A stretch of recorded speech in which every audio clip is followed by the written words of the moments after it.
Uli tayong dadalaw sa bahay nila Jumar at Carla.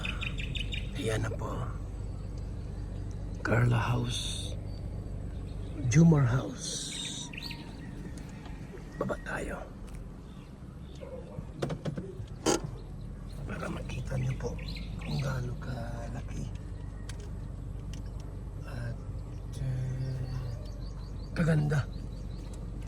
Itong bahay ni Jumar at ni Carla.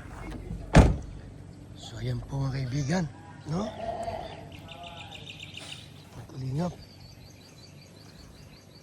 Napakalaki at napakaganda po. Ayan. May skim coat na po yan. Lagyan na po yung skim coat. Bahay ni Papa Jumar. At ito yung bahay po ni Carla. Ayan.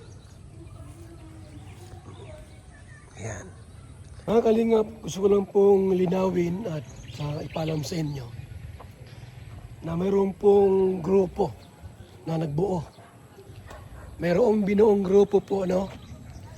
At doon po sa grupo na yon ay may plano sila. May plano, no? Na balang araw po ay kanilang makuha ang pamilyang Tupular. Si Cynthia, si Alan, at maging si Carla po, mga kaibigan. Ibig sabihin, wawakwakin po nila. Kaya ako po ay nag-announce, nagbabala. So ito yung bahay po nila. Kasi pag nawakwak po yan, tulad ng EDC na wala na pong EDC, wala na po, malungkot. Malungkot na po ang naganap. So tulad niyan, magkapitbahay po sila. Jumar, yan, Jumar. Carla, Jumar, Carla. Kung magtagumpay po yung mga wakwak na yon, nagbuo ng isang grupo, isang team, at alam mong plano, susuportahan po itong si Etay Alan. Bibigyan ng pera, anumang gusto, ibibigay. Tuturuan na maging tamad. Siyempre may allowance ka na, may pera ka na, di ka na mahanap buhay. Di ka na babangka, mangingisda, may pera ka na eh. Yun po ang plano. Kaya harangin po natin, mga kaibigan. Ito yung gate ng bahay ni Carla. Ito po yung gate, mga kaibigan.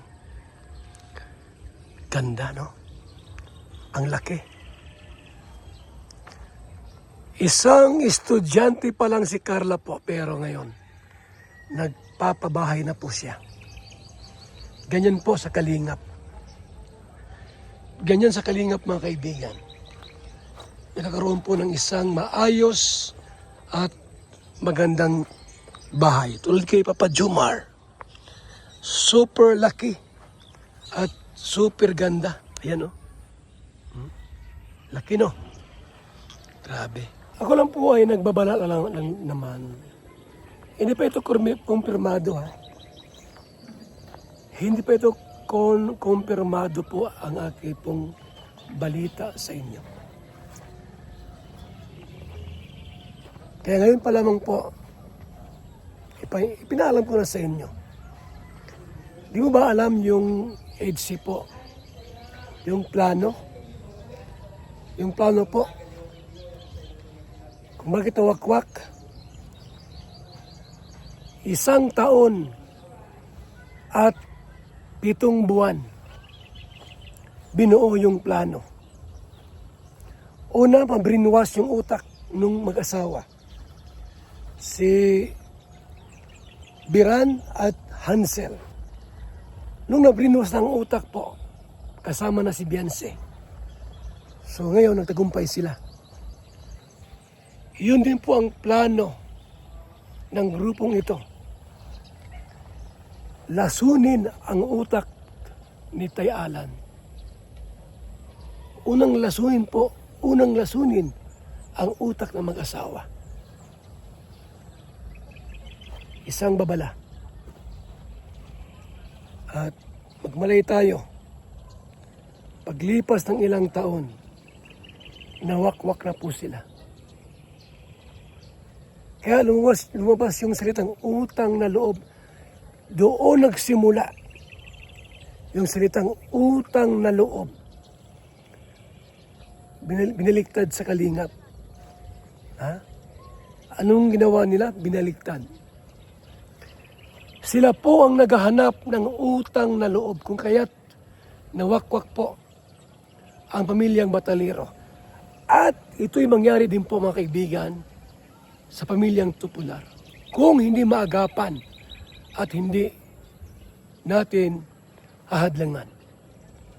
Yan ang totoo, mga kaibigan. Ang bahay ni Jomar sa likod. So, yan kay Nelson, kay Gabisira, kay Joey the Great. So kami po ay nandito, ako ay nandito ngayon para muli nating dalawit bisitahin itong lugar po nila Carla at ni Jomar. At magpahayag ng babala, mga kaibigan. Sa mga nagmamahal po kay Jomar, kay Carla, Jumcar, bantayan po natin. Kapag mayroong nag-upload kay Alan Tupular, warningan po natin. Maaaring siya na ang ating pinaghihinalaan. Anong plano? Tuturuan po si Alan maging tamad. Bibigyan ng alawan, suportado ang pamilyang ito. At kapag nakuha na po yung loob ng mag-asawa, si Alan at si Cynthia, wala nang kawala. Hindi magtatagal, pati si Carla po'y mawakwak po, mga kaibigan. Yan po ito po'y babala po. Babala ko po sa inyo. Babala. So ito yung bahay po ni Jomar. Napakaganda at napakalaki, mga kaibigan. So yan, update natin. Ilang milyon po yan. Ayaw po natin po na ang Jomcar po ay mawala. So ako po ay nagbigay po ng babala lamang po sa inyong lahat, mga kaibigan. Isang babala ang iniwan ko po sa inyo sa araw na ito. June 11, 2026. Bahay na malaki. Bahay ni Jomar. Ikot tayo rito.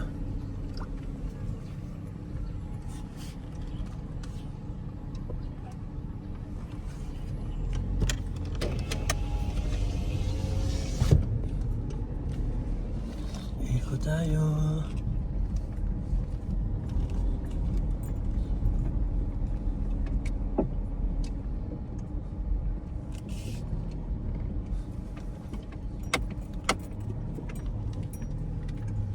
Ayan.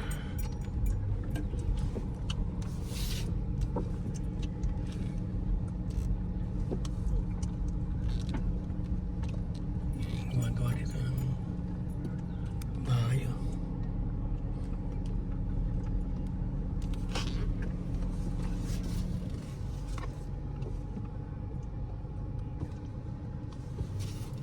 Gumagawa na po ng bahay rito.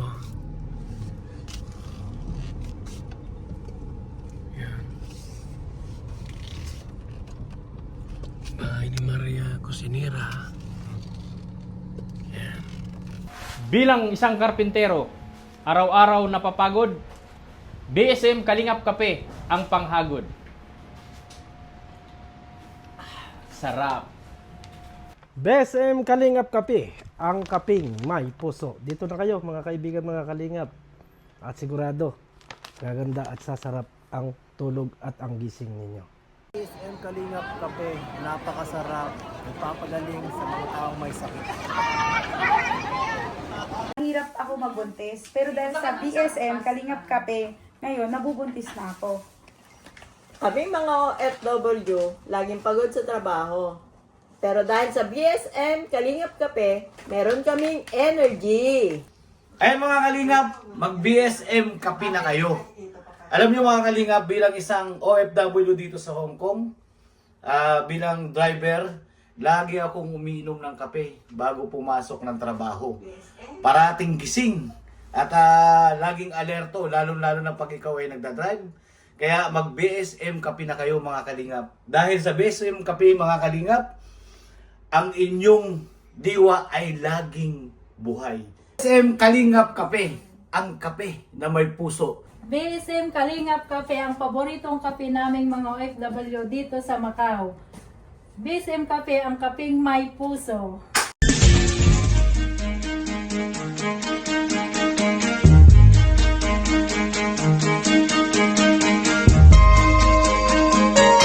Ito ang palatuntunang tunay na lingkod bayan.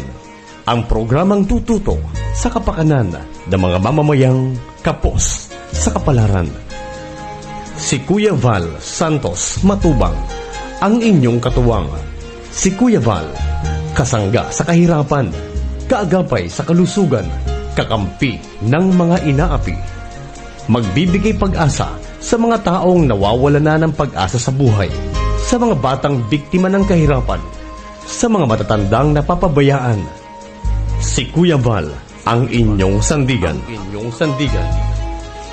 Val Santos Matubang, sa palatuntunang lingap sa mahihirap.